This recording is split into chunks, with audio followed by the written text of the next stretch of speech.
Are you a small business owner struggling to nail down your brand voice? Have you hired copywriters only to discover they couldn't capture your messaging? If that sounds like you, then you need to download my free resource, Discover Your Brand Voice in 3 Easy Steps. Once you complete these simple prompts, you will have a solid foundation for producing your business copy, whether you decide to write your own content or outsource it to a professional, like, say, me. As an added bonus, you'll be automatically subscribed to my email list, where you can learn more about my writing services and receive weekly updates about my podcast, Emotional Abuse is Real. Head over to the link in the show notes to grab Discover Your Brand Voice in 3 Easy Steps today. Trigger warning, this podcast episode features discussions of emotional abuse and medical bullying.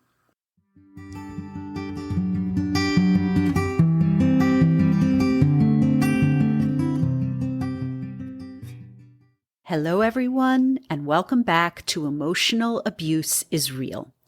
I'm your host, Serene Leeds. I'm a professional writer and storyteller, and I'm so glad you're here. On today's episode, I welcome Valerie Probstfeld. Valerie is a nurse practitioner, a writer, and podcaster, as well as the creator and host of the Two Mom is to Love platform. To quote Valerie, the Two Mom is to Love community embraces imperfection and promotes love as a verb. Valerie and I connected a few months ago, and I'm so excited we finally made this long-awaited podcast swap happen. I recorded my episode on her podcast, Two Mom is to Love, about a month ago, and I promise you'll be the first to know when that drops.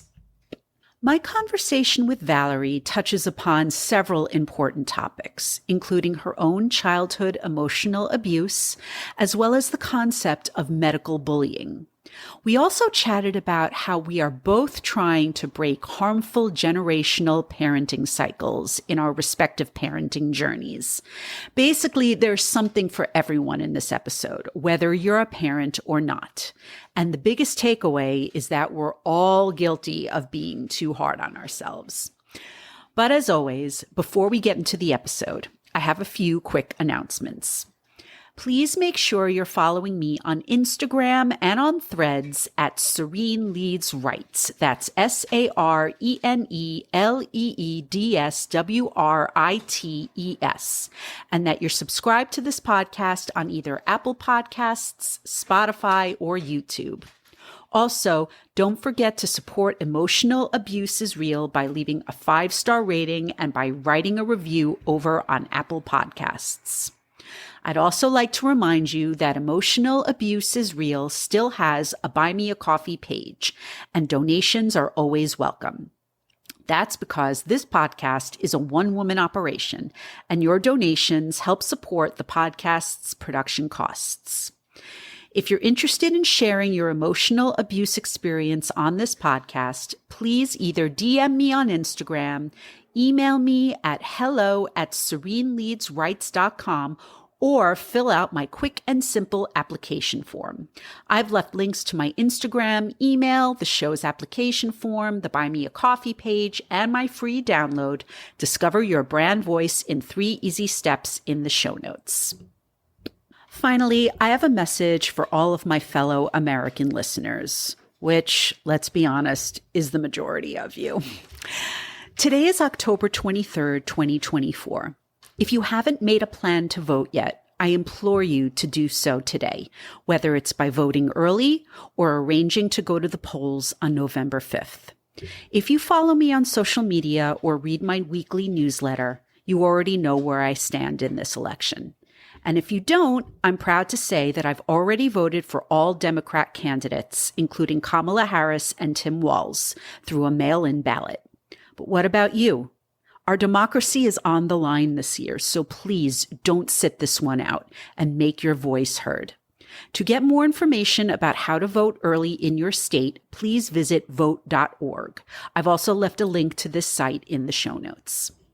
Anyway, without further ado, here's my conversation with Valerie Probstfeld of To Mom is to Love.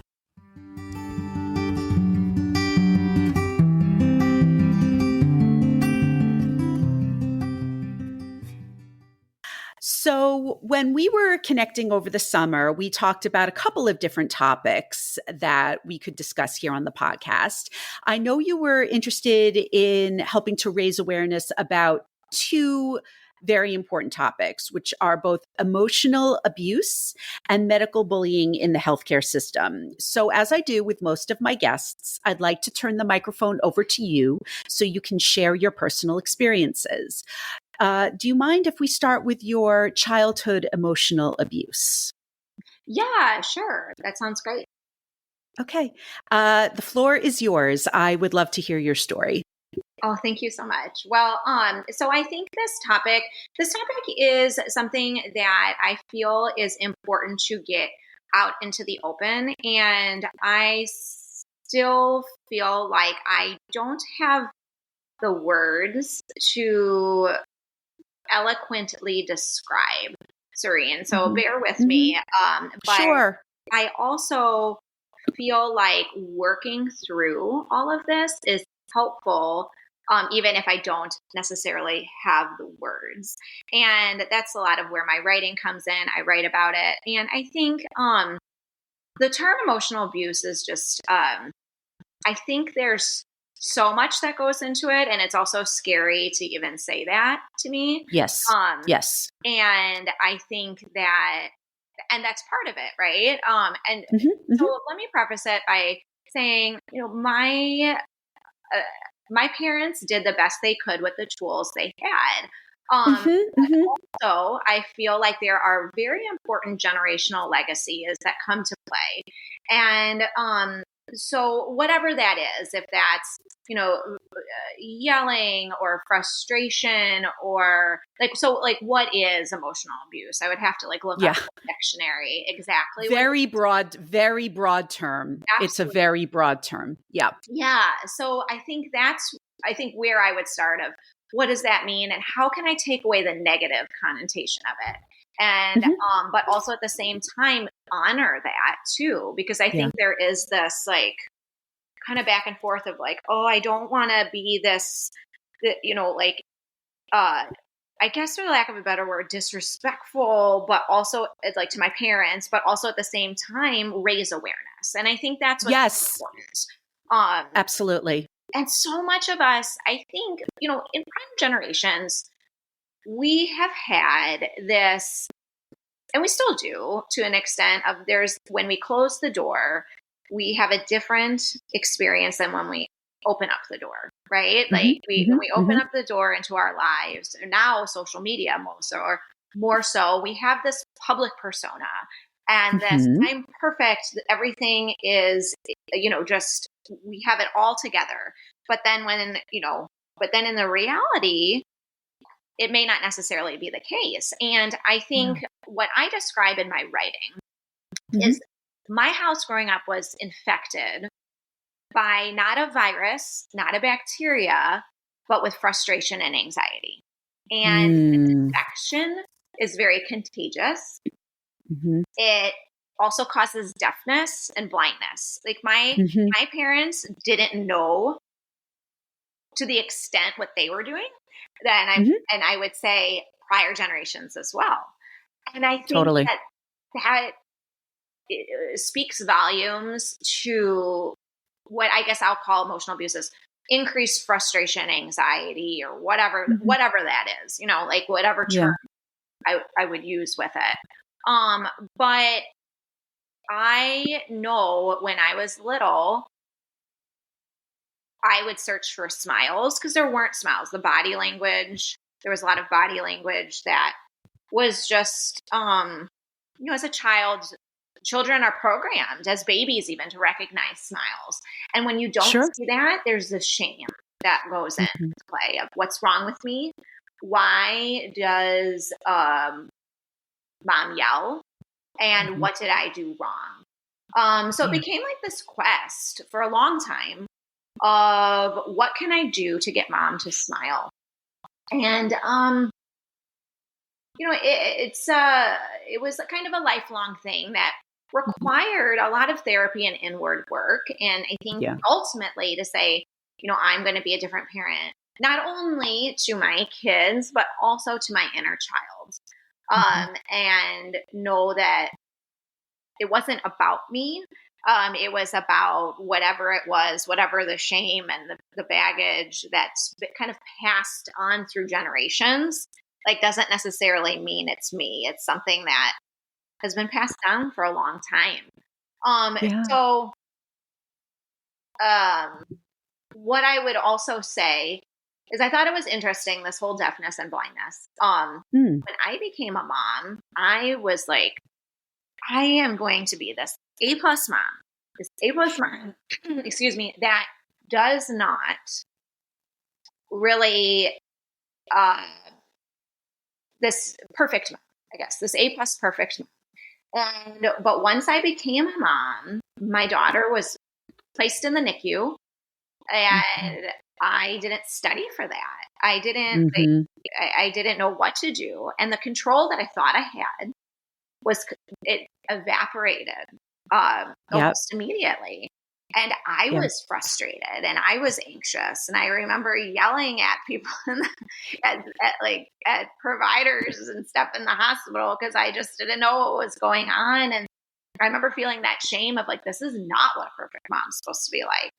And so, I that's how it started. And then within a year or two of motherhood, I, thought it was fine. Like we would have good days, and some days were busier, more stressful than others. But I'm like, oh, I'm doing good. I'm doing good. But one day we had a camera going, and I forgot to turn it off. And my daughter, she was about 18 months or so at the time. She was pretty verbose, my older one, like for her age. And she said, Mom, you yell too much, or something like that. I'm like, no, I don't. Like, I'm not anything like my mom was. But my prior life, prior to becoming a nurse practitioner, I was a flutist. And so I was so used to assessing my performance. So I'm like, well, the camera was running and I was yelling, and I know I yelled at her earlier, and I didn't think it was too harshly or anything. It was sort of just some random thing. I'm like, let me see what I sounded like. And Serene, I was just shocked. Like, I sounded exactly like my mom. And I had no idea. And it took me watching that to see it, because in the inside, in my head, it's like, oh, I'm doing, like, this isn't as bad. Like, I know exactly why I'm yelling or whatever it is. But to an observer, to the outsider, it's like, wow, this is completely different.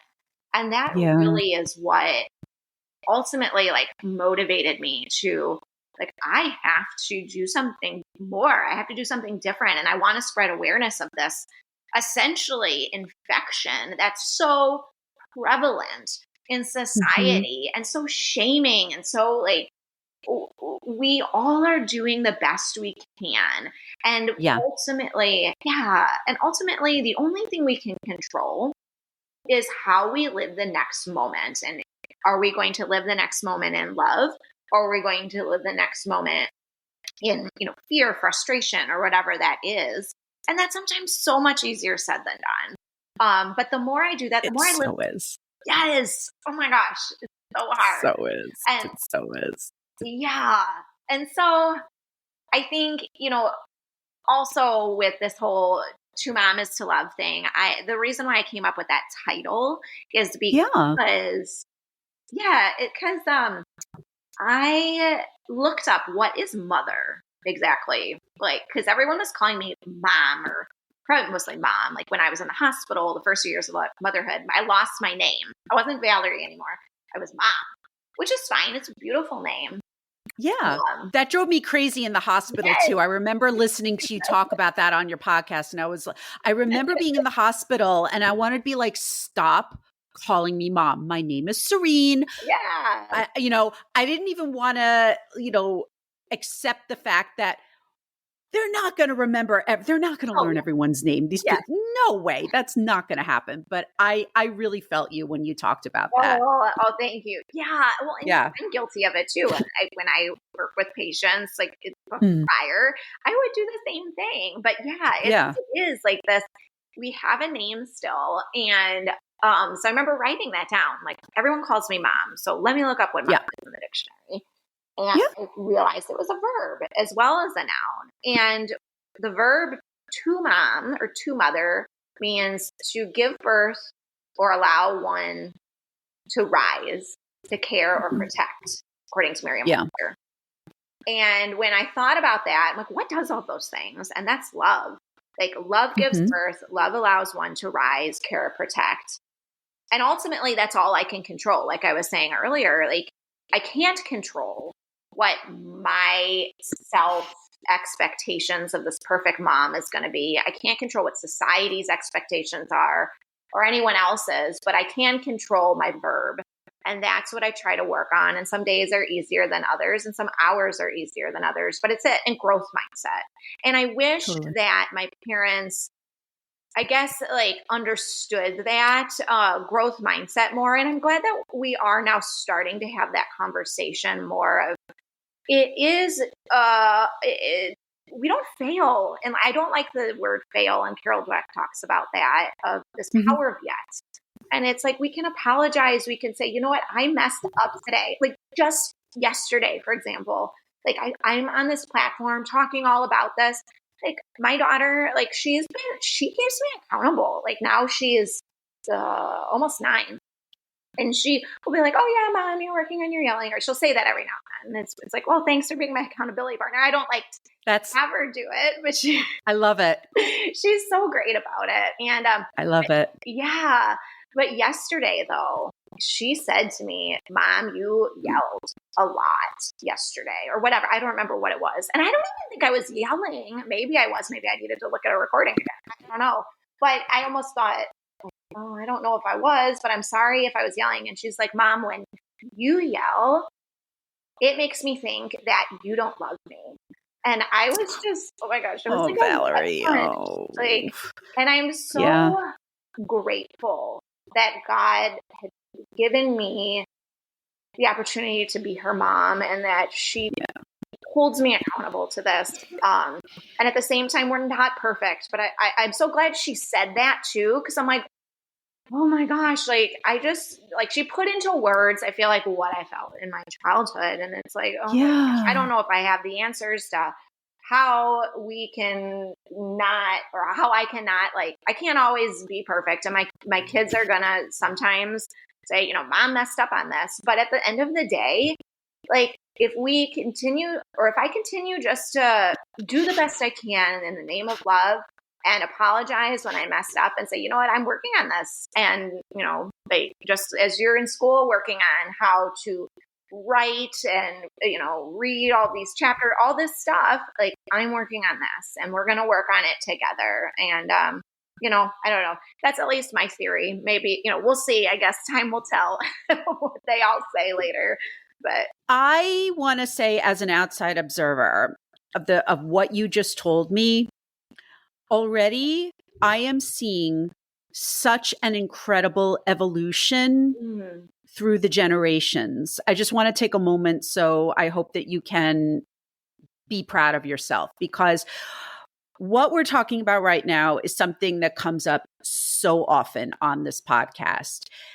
There is something about the younger generations, Gen X, millennials, Gen Z, that has enabled us to become so much more aware of the long-term effects of how we are parenting. What you said at the outset is absolutely true.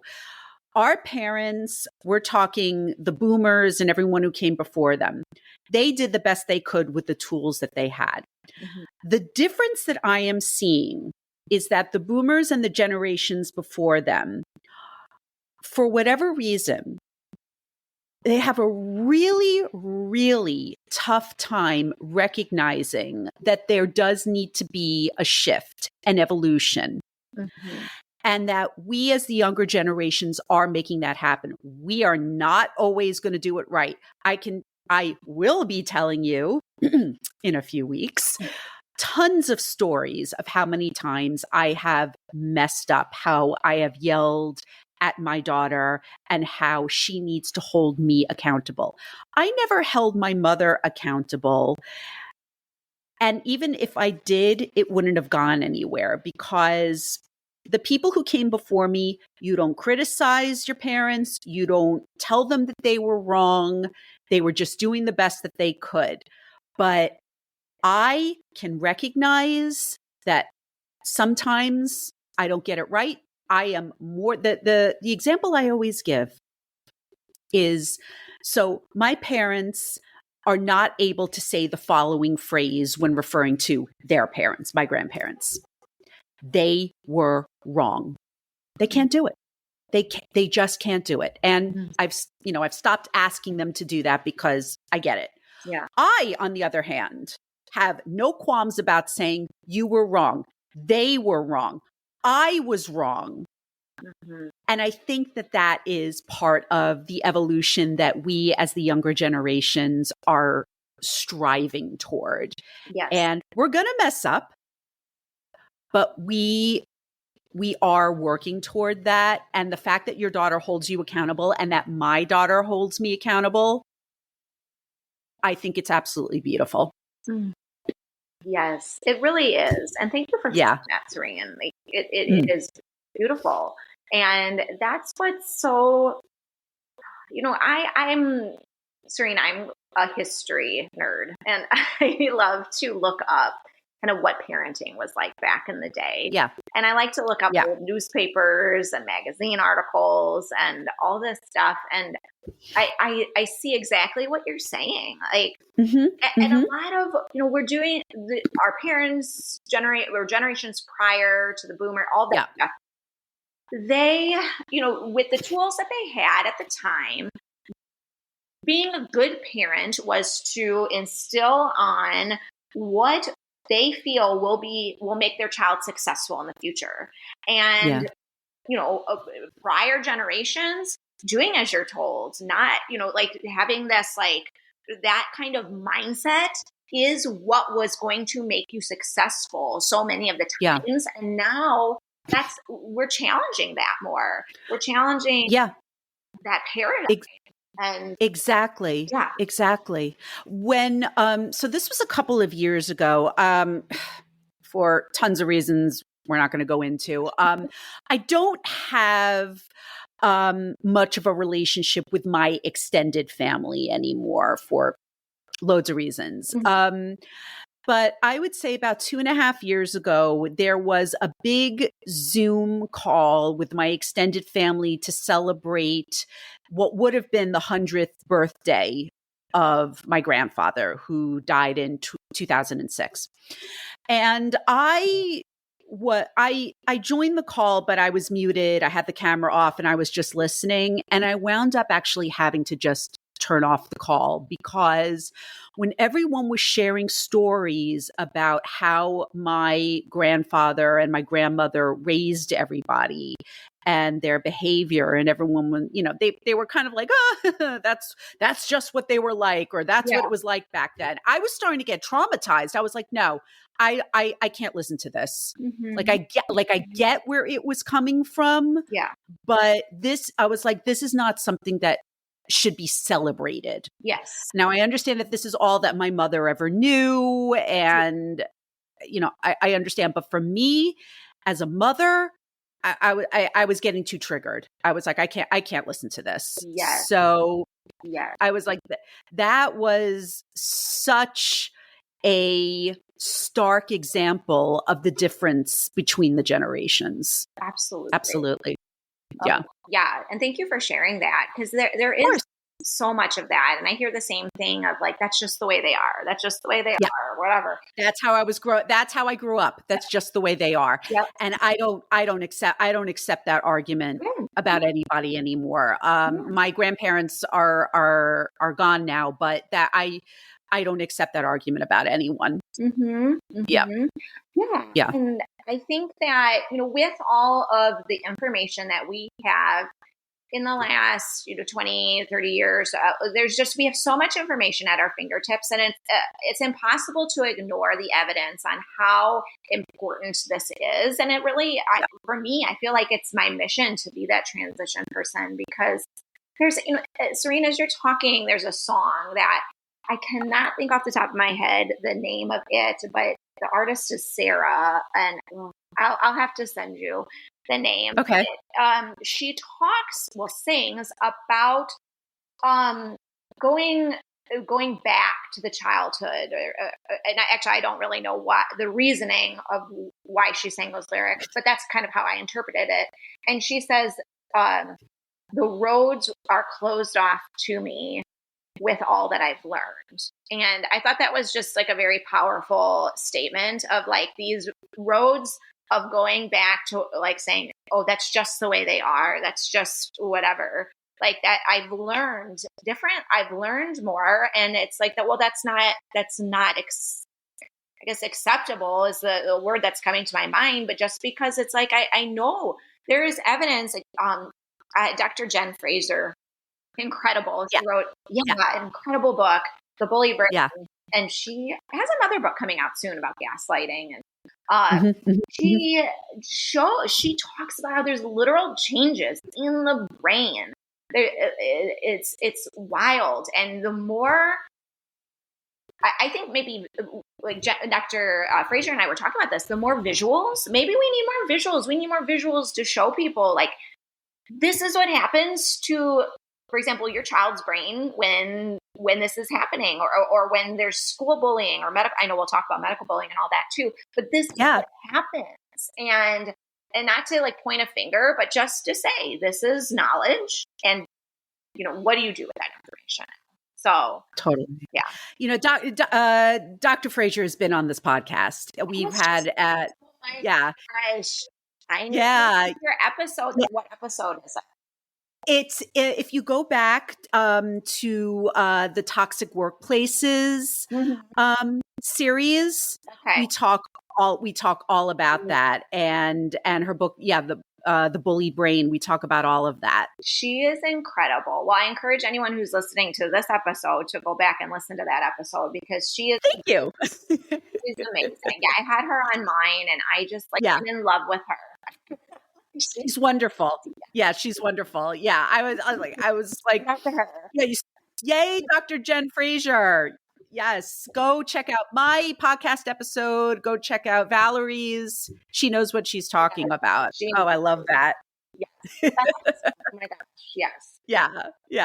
So on that note, I'd love to thank you so much for sharing your experiences and for sharing what you are doing to help create that shift in parenting through the generations. But I do want to talk to you about what you've experienced as a medical professional in the healthcare system with regards to medical bullying. Yeah. I mean, I'm really interested in delving into this topic because just on the surface, that sounds horrifying. So I would love to hear your perspective. What have you witnessed? Sure. Well, thank you for giving me the opportunity to talk about it. And sure, a lot of it kind of evolves from that NICU stay when I became a mom. And that's how it kind of all is combined, I would say, into this.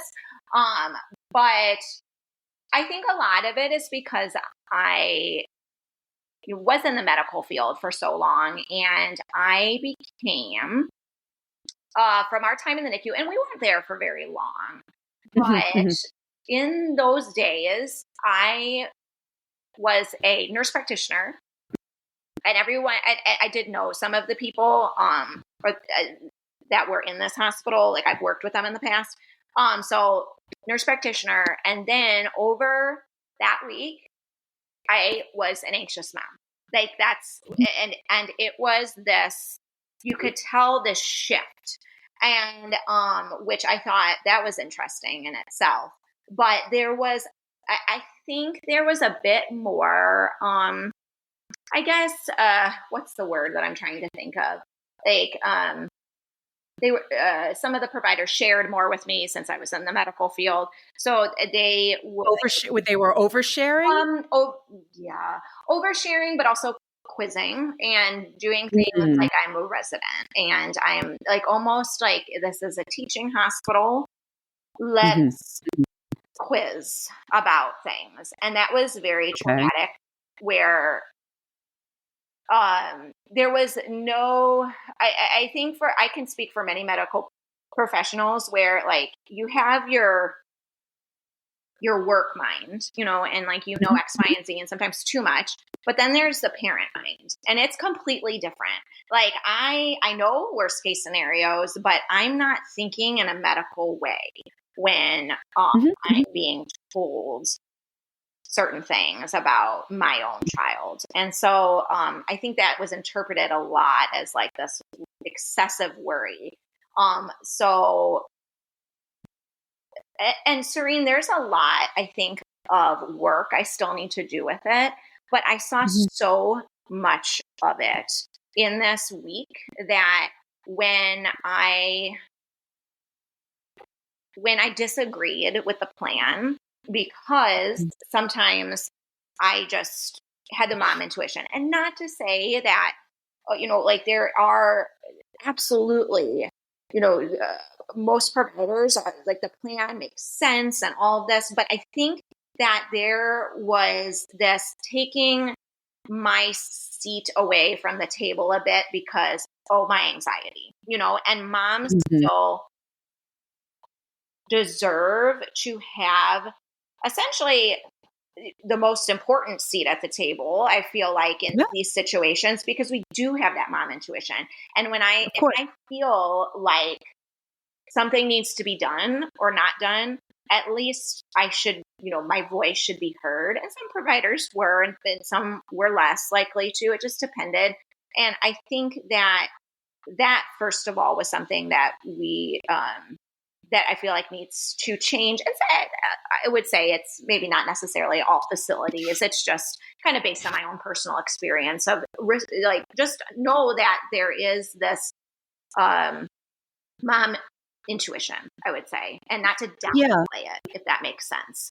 Because I think there is this medical bullying in a sense of I'm right. And absolutely, I get it from the other side that sometimes people will say, well, I researched this, I did this. And it's like, I get it. But also at the same time, there is so much out there now. There's so much support group. There's so much that all of that is relevant. And it shouldn't be discounted just because maybe not necessarily it's the same view, I guess, if that makes sense. And I still, Serene, feel like I have to work through some of it, but I feel like with your podcast, I really want to say that this is an issue, and I don't know how to address it other than making people aware of the fact that there is this kind of almost silent, almost hierarchy in medicine so much still. And that can be, I believe it. Yeah. Just to give some context, because I know you've spoken about it on your podcast, but can you share a little bit about why your child ended up in the NICU? When my daughter was born, she was struggling to breathe a little bit. And so they wanted to monitor her for a little bit. And I remember the first thing they said to me was, Mom, you're a nurse practitioner, so you know the routine. She's going to have to go to the NICU. And I was like, okay, like, is she okay? I don't know. So that was like, Mom, what was your reaction? I'd love to hear your reaction to that as both a mother and both the fact they slipped in that little, well, you're a nurse practitioner. You should know that. Yes. I didn't like it. I felt there was a quizzing element. There was a quizzing. Okay. And I think it was for me not to, I almost like over the years, I don't say that anymore when I go to doctor visits, because I feel like there's this assumption and almost like this, I don't know if it's anxiety, but there's awareness on the provider's part that they're now talking to a colleague, and the conversation changes a bit. And, but it still doesn't matter. It's like I'm a mom and I'm not a nurse practitioner in this situation, and Yeah. so I felt very much like I was back at school a bit where in particular, like I was asked like what type of order. I mean, I don't know. That wasn't exactly what it was. I'm sorry, Serene. That's all right. feel like there was just a lot of things that like weren't necessarily appropriate to ask of a mom that they wanted to because I was a nurse practitioner. If that makes sense. Like it was Yes. show us the exam, the neurology exam on your baby, like when I was in the NICU, stuff like that to the residents, or come to rounds and tell us what you think about this based on this. And which at first I was like, oh, I'm so grateful to be part of the team and the decision making. But then at the same time, it caused so much more anxiety because there was this conflicting role. And I just remember thinking all the worst case scenarios. And I remember really focusing on the fact that there were protocols. They gave her protocols because there was, remember the names of the medication, but essentially to say, oh, we need antibiotics because there's a protocol to follow. But then like, here's all the side effects. Let's tell you all the side effects, which I'm hearing these like bad side effects. Like I know I've heard of this. I know what you're supposed to give babies in this situation and this protocol. But as a mom, I'm like, oh my gosh, like you're reading off all these things so quickly. And it was overwhelming, I think. And it just felt very surreal, I guess. And and I am in no way excusing how the medical providers behaved, but I would not be surprised if their attitude was like, do we treat her like a mom? It's hard. Or like a medical professional? Yeah. It's very hard. Yeah. Absolutely. Yeah. And I think that's what, a conversation can be had about that. And then also the trauma of the NICU, I think is so important, where we are now starting to talk more about the NICU, PTSD. There was an article that came out saying 40% of NICU parents experience some form of post-traumatic stress. And so in subsequent visits, I traveled back in time. Like I traveled back to the NICU. I was just panicking sometimes to go. Yeah. I don't know if panicking's the right word, but I felt that fight, flight, or freeze of back of like, and then I felt, I guess that on top of it, like feeling judged because I'm like, oh, I don't know, I'm supposed to know this. And, but also at the same time, I have this very fight, flight, or freeze thing kicking in. And that was so much of the experience where there was, I felt shame in that sense that we were rushed and kind of, I don't know what the word would be, but like, just like, oh, well, it's anxious mom, it's fine. And I get, we, as a healthcare provider, so many of us, most of us have the best intentions and our hands are tied. We don't have as much time as we would like to have for patients. But at the same time, how can we think outside of the box for, can these parents who are anxious or experiencing trauma or having a lot of questions, who else can they talk to in these situations? What other resources are there?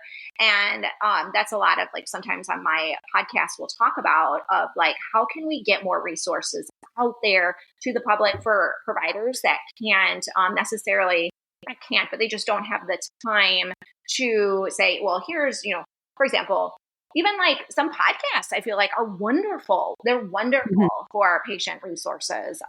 It's just so siloed. So much of medicine is siloed. And I'm not going to change this whole medical machine, but I do want to at least raise a voice and say there is a lot that needs to happen from so many angles, if that makes sense. I'm so glad. Absolutely. I'm so glad you're doing this. And I want to, with my next couple of questions, I want to help you narrow that down. Yeah. And streamline it. So, well, first of all, how long was your daughter's NICU stay? It was for a week. Okay. It wasn't very long. It felt like right. And I sure. remember wanting to just go home and watch Christmas movies with holiday. And so I remember the holiday lights. I remember kind of like everything about that moment or about that week. So, and this is how I'm hoping that you can use your voice to light a spark, help make a change. What would you recommend as both a mom who's been through a NICU experience and as a healthcare professional? What would you recommend? What changes would you recommend? That's a great question, Serene. Thank you. Would recommend there be more resources for families. And in particular, I think in a children's hospital, a lot of my experiences in pediatrics, we have wonderful resources for our kids. We have child therapy. We have pet therapy. We have art therapy. There is just there's child life. There's so much. And it's incredible. And I'm so thankful for all that. And I don't know how I would have gotten through, some hospital visits without them.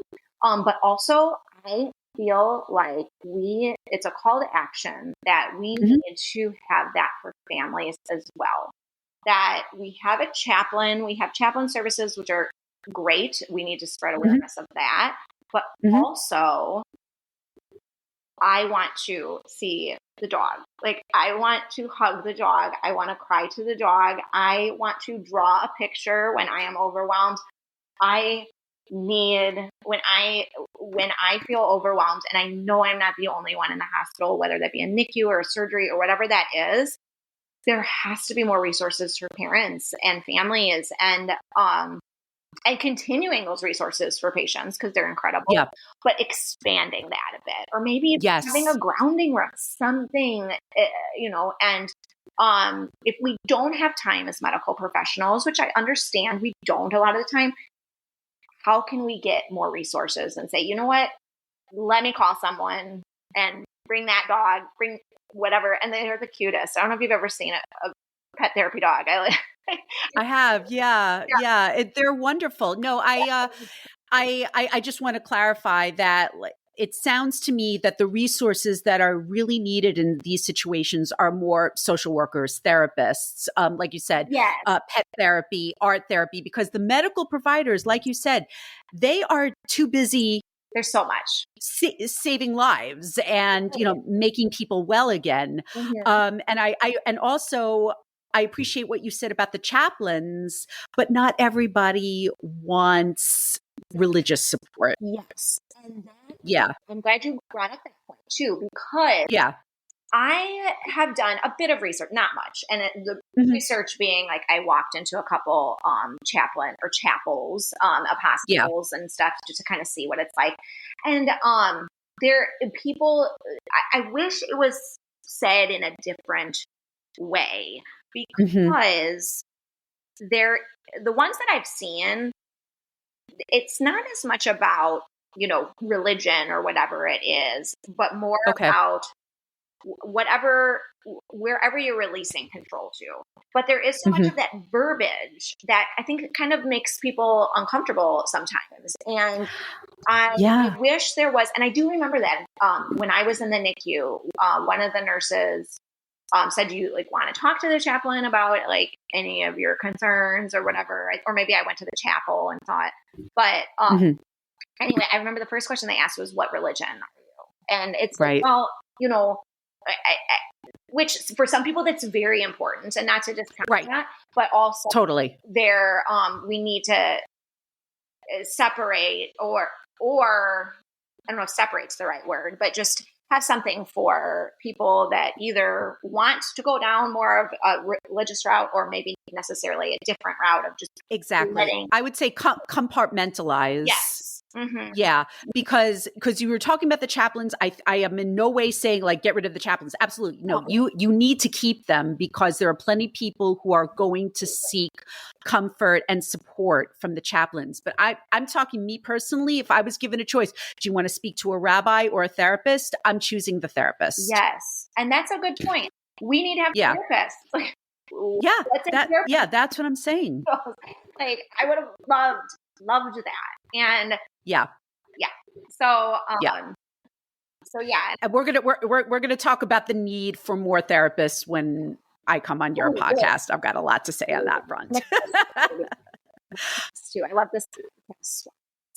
Yes. Oh, it's so wonderful. So, yes. So that was awesome.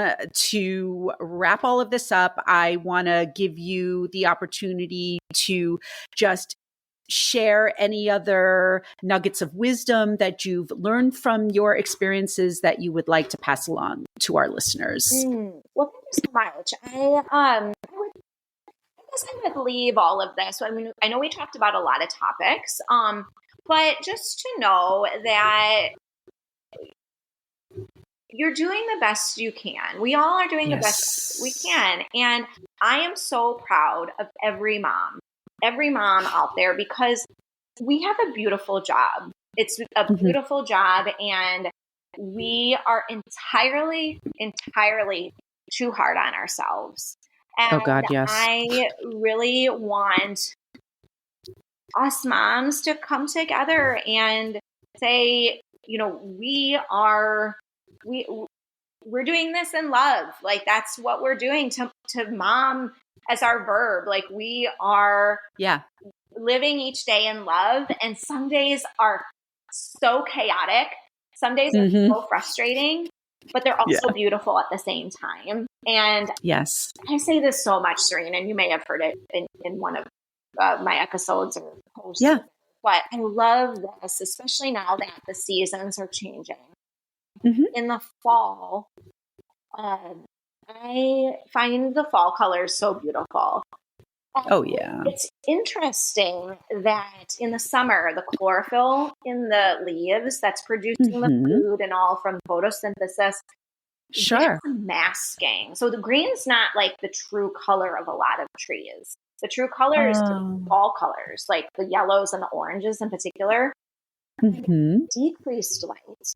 It's darkness. It's coldness that triggers the chlorophyll to kind of stop producing and shows those inner colors. And so through difficult times, through times that are just so challenging, there is beauty in that. And sometimes it takes a while to see, but I just feel like nature gives us such a beautiful example in the fall or in the autumn of that beauty that can exist with it. That's a gorgeous analogy, Valerie. Thank you so much for that. And really, just thank you so much for all that you do to help us understand that what we're doing as moms is so important and that we are making a difference. We are. So how can my listeners connect with you? Well, thank you so much. I have a website that has pretty much all of the information on there that I do, but it's called To Mom Is to Love. And you can get to my podcast from there, To Mom Is to Love with Valerie Probstfeld, NP. That's also available on Spotify, Apple, and Google. I'm pretty active on LinkedIn, Instagram, as well as Facebook, TikTok, kind of all the social media stuff. But you can access all that through my website. I also do some conferences and stuff here and there too. So again, all of that information is posted. And I would love to have anyone come join on the journey of embracing imperfection and love with us. Awesome. Well, I'm going to leave the link to your website in the show notes, and go check out Valerie's work. Go check out her podcast.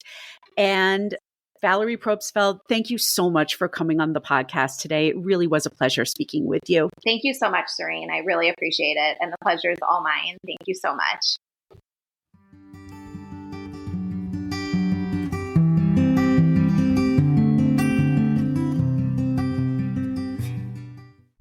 Thank you for listening to my conversation with Valerie Probstfeld on Emotional Abuse is Real.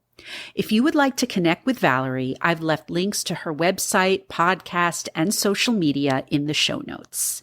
If you would like to be a guest on the podcast, please reach out via email at hello@sereneleadsrights.com, through Instagram @sereneleadsrights, or fill out my guest application form. Please note that this podcast should not be used as a substitute for professional mental health services. If you are a victim of emotional abuse and need help, please call or text the Suicide and Crisis Hotline at 988. Or call the National Domestic Violence Hotline at 1-800-799-7233. You can also text START, START, to 88788. Once again, don't forget to subscribe, rate, and review the podcast on Apple Podcasts. Follow me on Instagram and on Threads. Consider buying me a coffee and go grab my free download, Discover Your Brand Voice in 3 Easy Steps. Also, don't forget to vote. Thank you so much for listening, and I'll see you next time.